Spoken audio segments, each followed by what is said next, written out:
Hi guys, this is Daniel here. I wanted to expand upon a video made one time about ancient sexual transmutation and this identification of this animal nature we have inside us, which may be represented by the cat or the sphinx. And these are just intuitive ideas I've come to know over the last couple of years. And it kind of relates to understanding of chakras in India, relating that to different cultures then around the world. So I want you to look at the chakra here, this image here of the chakras. Notice the color sequence. It's red, orange, yellow, green, bright blue, dark blue or indigo, and violet. But it's the same color as the color sequence on our planet. If you imagine here, if you look over here, this is a picture of Ayers Rock in Australia. And the bedrock itself is red. And if you think about the idea that the roots of a tree are in the earth, so it's the root, as in the root chakra in India, that is the rock itself.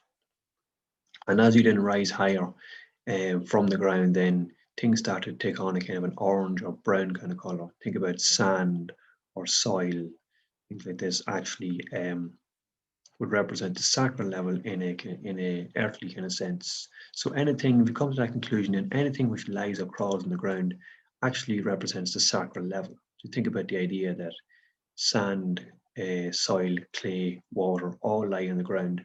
And actually from an Indian spiritual perspective, the sacral chakra is actually represented by water, so it is. And if you think about the idea, if you notice then from this image here in Australia, the sky is bright blue. We think about the air is in the sky, so we breathe out through our throat. And this is why the throat chakra is actually bright blue. So the chakras, they not only have links to the universe, other dimensions and things like that, but they also have links to our own planet and our own sun, because one is influencing one is influencing the other.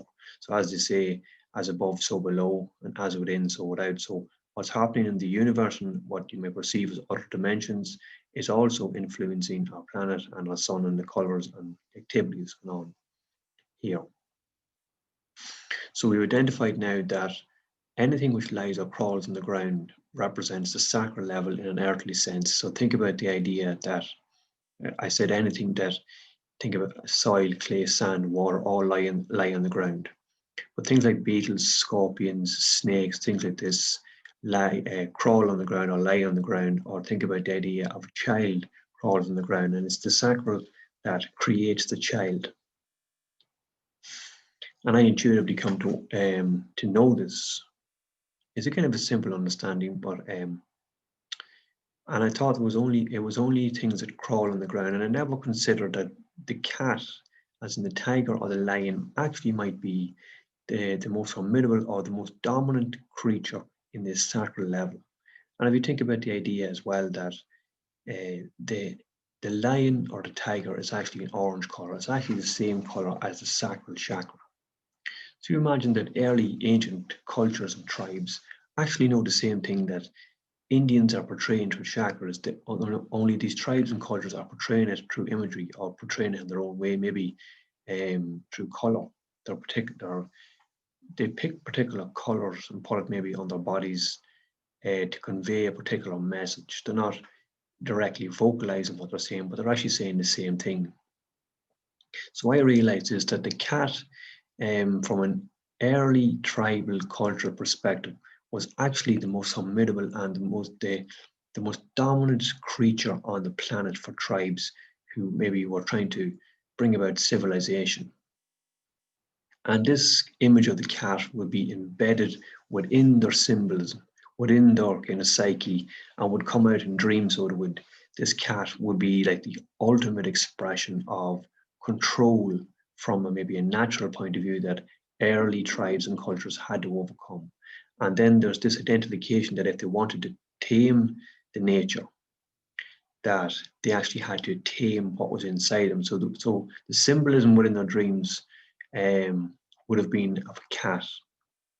And this would reflect the sacral level, that the ultimate test that they had to overcome to tame what was inside and maybe cultivate what was inside And so the cat then expands upon then into other civilizations, into ancient Egypt, from tribes and cultures, and its team kind of follows on. And it's this idea, particularly maybe in ancient Egypt, of Sekhmet the cat and this animal nature that's inside us that we needed to overcome. And here again is the image of Sekhmet, and notice the orange disc above her head represents the sacral chakra from India. I know this is an ancient Egyptian picture, but I'm imagining that ancient Egyptians and Indians actually knew the same thing, just portraying it in their own way. That the orange disc actually represents rising of the sacral force and celibacy, and the snake above represents kundalini forces, or maybe this kind of battle inside with the snake that we have to overcome. So the cat actually represents the ultimate in sacral forces and taming ourselves within. So if we have dreams of a lion or tiger chasing us, it actually represents the idea that we're not in control of our sexual energy or our sacral nature. And then maybe as time goes on, if you engage in the idea of being celibate or transmuting your sexual energy, you'll actually start to have more positive dreams of the lion or the tiger, and it kind of taming itself.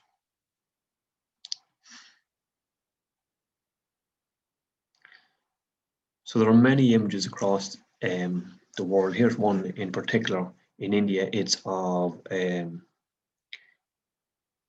sultan in India riding a tiger. And again, I said that the tiger is an orange color, the sacral chakra is an orange color. So I imagine what this image is actually saying is that this sultan or this king has actually risen above their animal nature. This animal nature that is an orange color, that is linked to the sacral chakra. And imagine as well that the sultan or the king is actually riding the tiger. And imagine that the idea of ride actually has two meanings. It not only means to mount something, maybe like an animal or a motorcycle, it also means to have intercourse.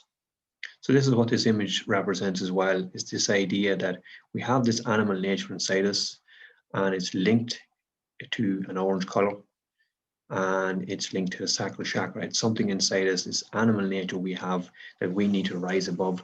And early civilizations knew this, and they've tried to help us understand and identify this kind of animal nature inside us, and help us overcome this, so we may tame ourselves within and cultivate what is within. Here you have again as well in ancient Egypt the idea of the Sphinx.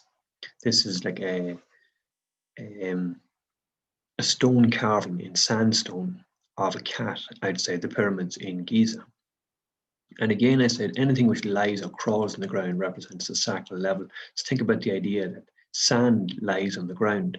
So the fact that the Sphinx is made of sand actually represents the sacral chakra in ancient India, or the sacral.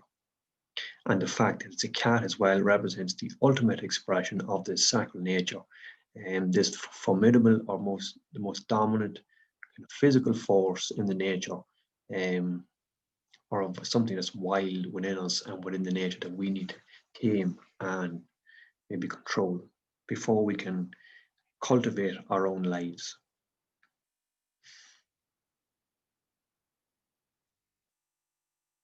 So this then you imagine is where the imagery for the Lion of Judah comes from. That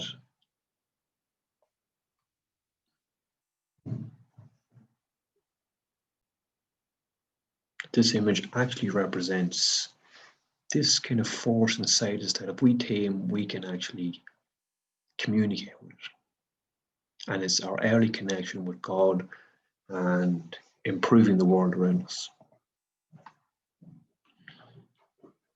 So if you notice in the Christian tradition, the word cat actually comes out a lot in certain words. So if you notice in the word Catholic, the word cat is present. In the word cathedral, the word cat is also present. And in the word catechism, there you can see the cat again. So this animal nature in us has been identified from an ancient early cultural point of view. It goes back ages, so it does, and has been expanded upon into earlier than civilizations, and then eventually into Christianity. So if we want to cultivate our own lives and be in control of our own lives, we need to monitor our own dreams. We need to identify this animal nature, this cat inside us, and tame it inside us in some way.